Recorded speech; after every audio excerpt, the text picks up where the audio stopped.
Hey everyone, welcome now to another Swing Quest video. I'm going to be talking about how you can stiff those 50, 60 and 70 yard pitch shots. Now this is a very important distance to master because it's going to be this type of range where you're trying to get up for a par or a bogey if you've been in trouble off the tee. Also on par fives you might be near the green and have a chance to get up and down for birdie.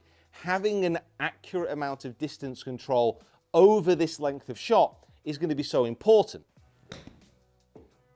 And the reason I think a lot of you guys are going to find this video interesting is that because over this length of shot the swing is quite short, even if you're not the most confident driver of the golf ball, if your long irons aren't exactly where you want them to be, that doesn't matter, because with this type of shot you can become proficient even if you slice the ball out of bounds. So firstly, I'm going to be using a 60-degree lob wedge to hit the 50-yard shot. Now, it's important to note the club that I'm using because as we progress through this video to those longer distances, the loft on the club is going to become very important. Also, this is going to be about how you can control the power of a swing by using the big muscles of the body. And because the swing length is only very short, most people, no matter kind of handicap, sometimes no matter age, you'll be able to achieve the same kind of distance with the same kind of clubs that I'm using. So 50 yards with a dramatic castle in the backdrop. What do we need to be doing to achieve this distance? And maybe what are some of the issues that you could be facing? Well, first of all, a lot of people when they're struggling with the lob wedge, don't know what the lob wedge is, well, let's stick with it, will tend to drive the hands down at the ball, get very, very steep, either fat or back out and thin the ball down towards the target. This is because a lot of golfers on the backswing will tend to use an aggressive amount of wrist hinge. Now, there's nothing wrong with using wrist hinge. However, as soon as you start to crank it up, as that extends coming through the ball, that will add power. And it's having that extra power coming through the ball can often throw a lot of golfers off. So what we want to do is power this motion using the big muscles. Now, first of all, I want to get a couple of things nailed down. So my feet are about hip width apart. Ball position is in the center of my stance, but I'm going to lean a little bit to the left-hand side, so for a right-hander, but more towards that lead foot. I'm going to be putting about 60% of the weight on that front foot. This should help me deliver a slightly descending blow whilst not digging. Now from here, I'm going to be using my body to really power this swing. So we're going to be talking a lot about using the body and not using the wrists. However, you'll notice at address, I do have a natural set with those wrists. So the club and the arms are at a slight angle. Now that means as I turn the club away and I move it to halfway, this natural set will remain. So there is still that tiny bit of hinge in those wrists. What I'm actively not doing is this. The feeling of this is not to extend the arms and lock them out, but to just have them extended and to keep them in that position throughout the backswing.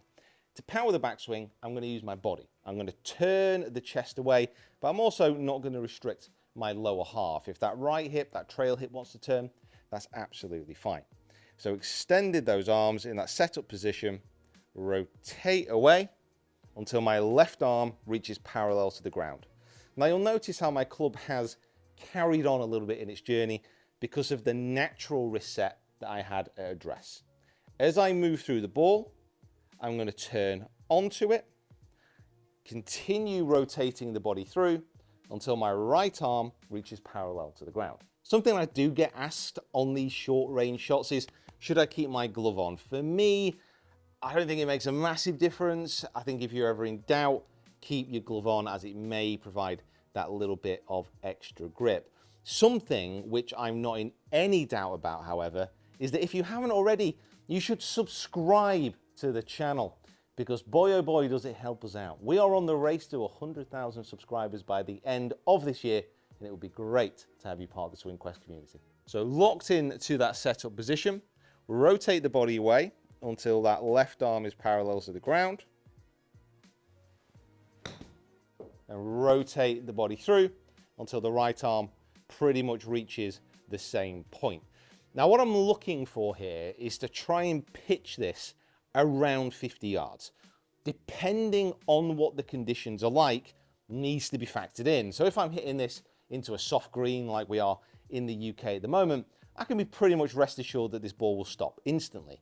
If I'm playing on a firmer green, I think this will generate quite a lot of spin. That was 7,682 revs of backspin on that particular shot.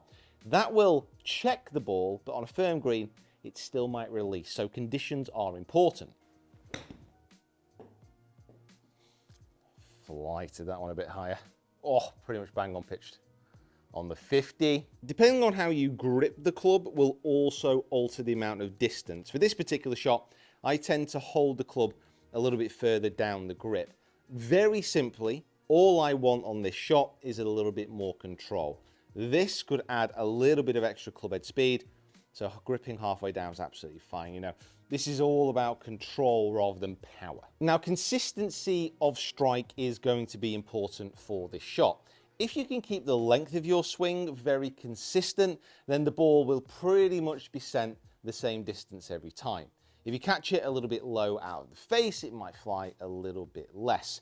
But what we're looking for, and at the crux of this, what you guys really need, is if you've got 50 yards to go and you want to be landing it around that distance, you don't want to be landing it 40 yards, or you don't want to be landing it 60 yards.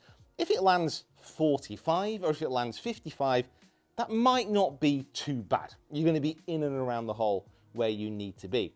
It's just really bringing in those outlying shots and adding the level of consistency that you need. So to go from 50 yards to 60 yards, I'm not going to change anything within my swing, but remember, we spoke about how you can change your wedges to affect flight.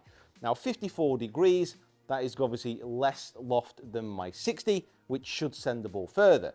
If I put the same swing, exactly the same technique and setup on this wedge, it should go about 10 yards further.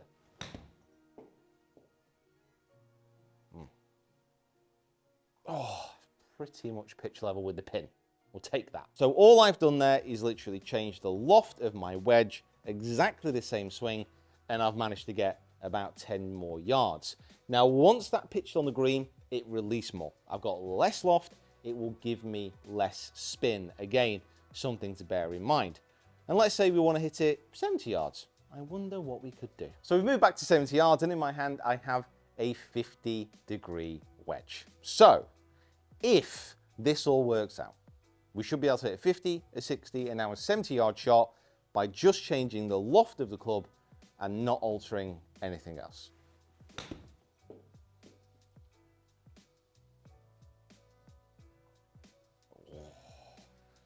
Slightly on the thin side, which launched it a little bit lower, but not too bad at all. So subscribe if you haven't already, but to continue your swing quest journey and to better improve your short game, check out these videos here.